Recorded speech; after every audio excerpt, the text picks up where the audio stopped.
Hello, Recapped Mystery here. Today, I'm going to explain a horror, mystery, sci-fi film, In the Tall Grass. Watch out and take care.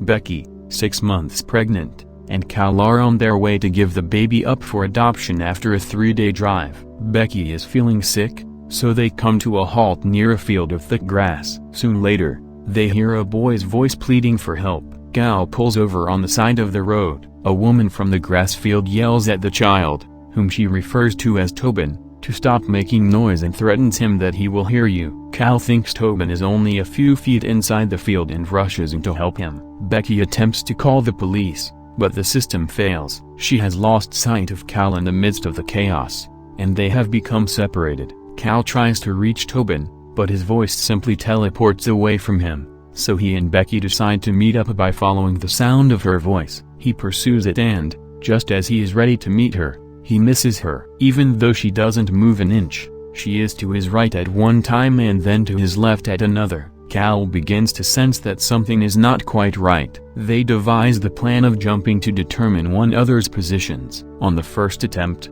they are only 20 feet apart, but on the second, Becky is surprised to see Cal a fair distance away from her. He goes about furiously yelling Becky's name. Cal comes across the body of a golden retriever who died of thirst. Becky and Cal become increasingly concerned as they watch the pitch moving their proximity from one another. 1 minute they appear close, the next miles distant. Evening has fallen, and the two have yet to find each other. As Becky sits down to relax, she hears grass noises nearby as Cal continues to shout her name. A man emerges from the grass, identifies himself as Ross, and states that he's from the area. Tobin's father and Natalie's husband, who is also trapped in the grass field. He inquires. Becky will follow. Despite her doubts, Ross persuades her and promises to assist her in finding her brother. He assures her that she will be secure with him. Cal is continuing rushing about, yelling for Becky, but he receives no response. He sobs, fearing he'll never find her. Tobin surprises him by saying that it's much easier to find things when they're dead because the field doesn't shift dead things around. As he buries the crow, the child informs Cal that he didn't entice him in, but that he was lured in by a man, and that Becky will die soon. When Cal inquires about his knowledge of his sister, Tobin argues that the rock instructs people to listen to the grass, which knows everything. Tobin chooses to take Cal to Becky's location. Ross and Becky are discussing the baby, and he is appealing himself to her, but when she comes across some medicine and torn hair, she loses sight of Ross and panics when a woman appears from the grass and startles her. Tobin leads Cal to a space in the middle of the field with a big rock carved with dancing men. Tobin claims that the rock will assist Cal in finding Becky, just as it assisted Tobin in finding him. He hears Becky crying and comes to her rescue as he is about to touch it. Travis, Becky's ex-boyfriend, stops at a petrol station to hunt for them. While driving, he observes Cal's car near the church and pulls over. The car appears to have been abandoned for quite some time. On the route, he comes across Becky's book and starts to look for her in the grass. Travis walks towards the sun, marking his trail with grass so he may return. However, as he continues walking, the grass regenerates and he realizes he is no longer walking towards the sun. It's a constantly shifting tangle of grass. Travis collapses exhausted as darkness falls. He is surprised to hear noises, and it is Tobin who is hiding nearby. Tobin tells him to be quiet since they can hear other people crying. He explains that there are alternative universes in which people become trapped in the same tall grass, but it has nothing to do with them. Travis is perplexed, but Tobin clearly recognizes him and is perplexed that Travis does not recognize him. He tells us about himself and says he's looking for Becky. Tobin agrees to show him around. They begin rushing through the grass, keeping as close to each other as possible. Travis discovers a necklace that indicates it's Becky after Tobin points out a body and says it's her. Travis is walking through the meadow the next morning when he hears a family conversing and shouts out for aid, recognizing a boy's voice as Tobin's.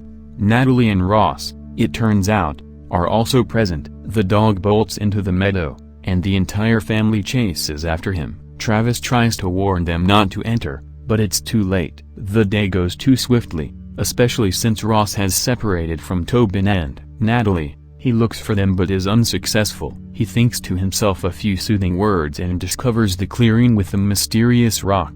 Cal and Becky respond to Tobin's call for assistance from the grass field. Cal parks his car on the side of the road, just as he did before. Travis is dehydrated and exhausted. He hears Cal and Becky searching for Tobin while simultaneously seeking for each other. Travis speaks up and informs them that he is in the grass maze and has been there for days. The scenario is perplexing to them. Tobin yells that his dog has died, and Travis reasons that they should all gather at Tobin's place because the field does not move dead things.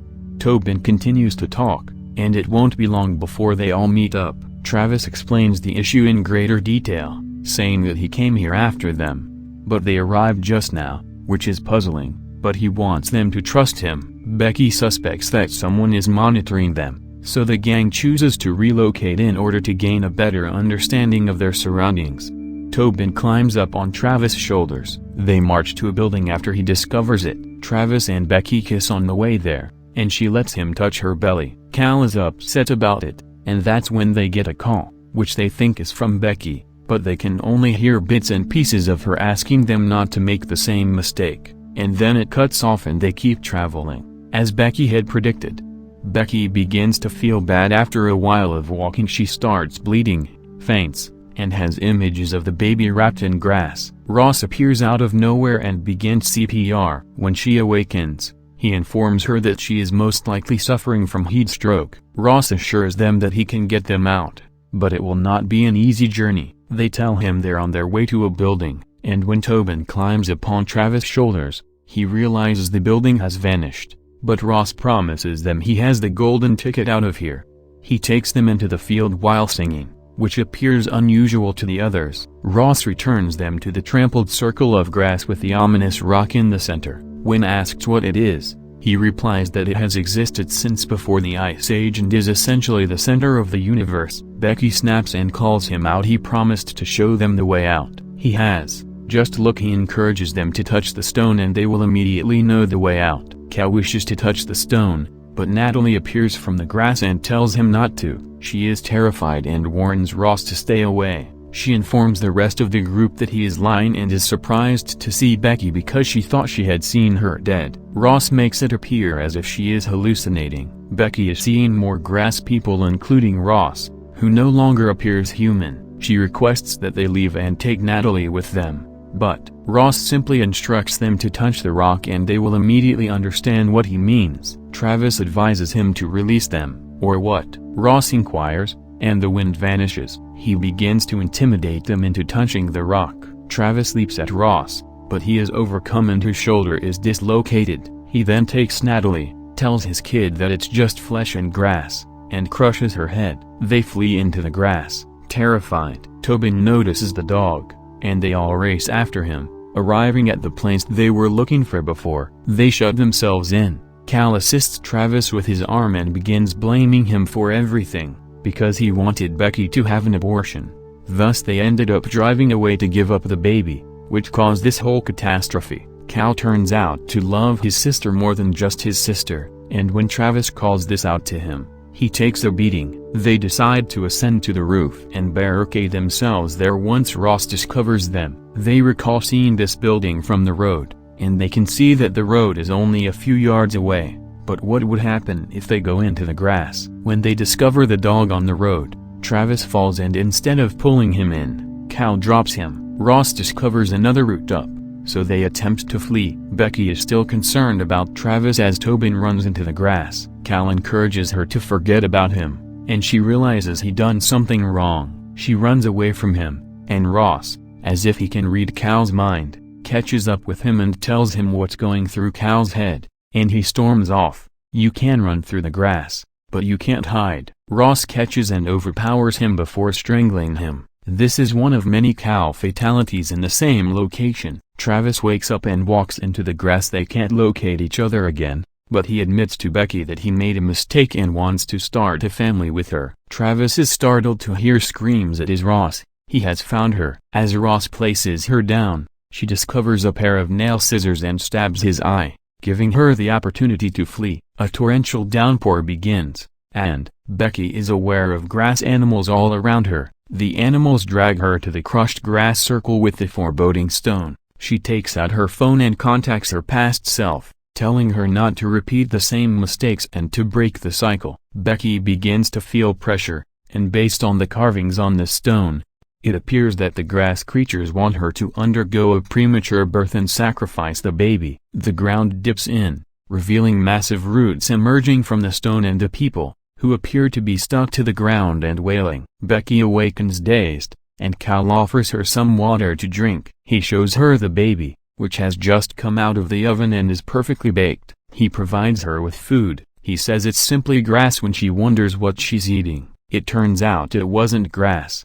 And it wasn't Gal, but Ross. Travis eventually finds his way to the area some hours later. Becky was unconscious on the floor. Tobin explains that Ross killed the infant and that Cal is also dead. He is scared that this loop will never end and that his father would continue to kill them over and over.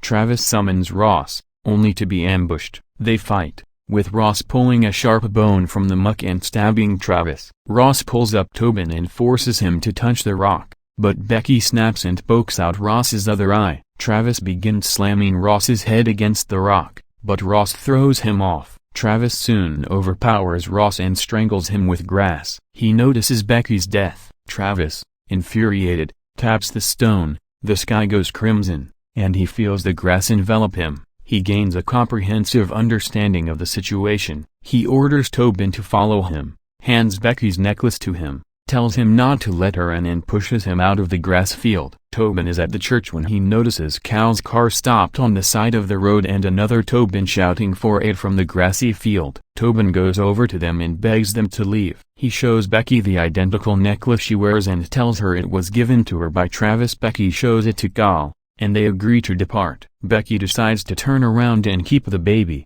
bringing the cycle to an end. Please subscribe to assist the channel. Turn on notification and leave a like. Thank you for taking the time to watch. See you again soon.